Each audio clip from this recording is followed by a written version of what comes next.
Middle School in Chesterfield, Canada. Today I'll be reciting Casey at the Bat by Ernest Lawrence Theta. The outlook wasn't brilliant for the Mudville Nine that day. The score stood 4-2 with but one inning left to play.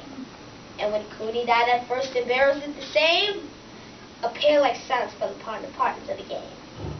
A straggling few got up to go in despair, but the rest clung to the hope of springs eternal in the human breast.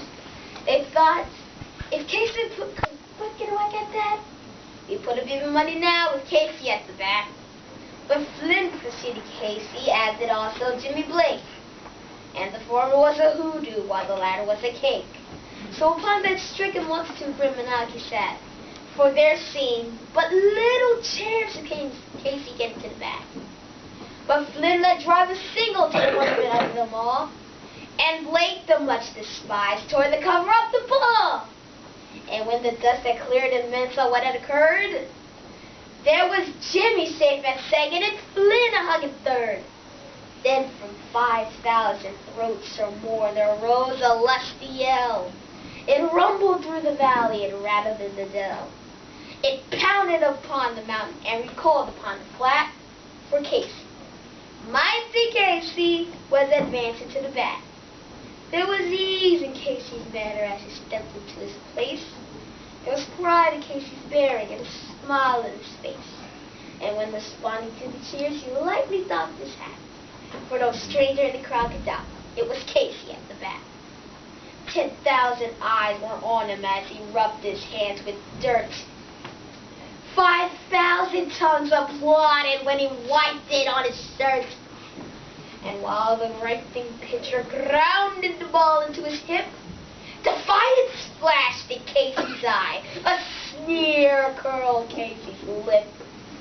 And now the leather-covered spear came hurtling through the air, and Casey stood watching it in haughty grounder there. Close by the sturdy batsman, the ball unheeded sped. That ain't my style, said Casey. Steer one, the umpire said. From the benches black with people, there went up a muffled roar, like the beating of the star waves on a starry distant shore. Kill him! Kill the umpire! Shouted someone from the stands. And it's likely they would have killed him had not Casey raised his hand. With a smile of Christian charity, great Casey's visage shone. He stilled the rising tumult. He bade the game go on. He signaled to the pitcher, and once more the spheroid flew.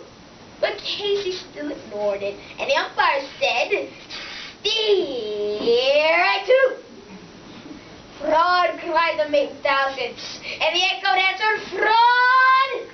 But one scornful look from Casey, and the audience was odd. They saw his face grow stern and cold. They saw his muscles strain, and they knew that Casey wouldn't let that ball go by again. The sneer is gone from Casey's lip. His teeth are clenched in hate. He pounds with cruel violence his bat upon the plate. And now the pitcher holds the ball, and now he lets it go. And now the air is shattered by the force of Casey's wolf. Oh, somewhere in this favorite land, the sun is shining bright.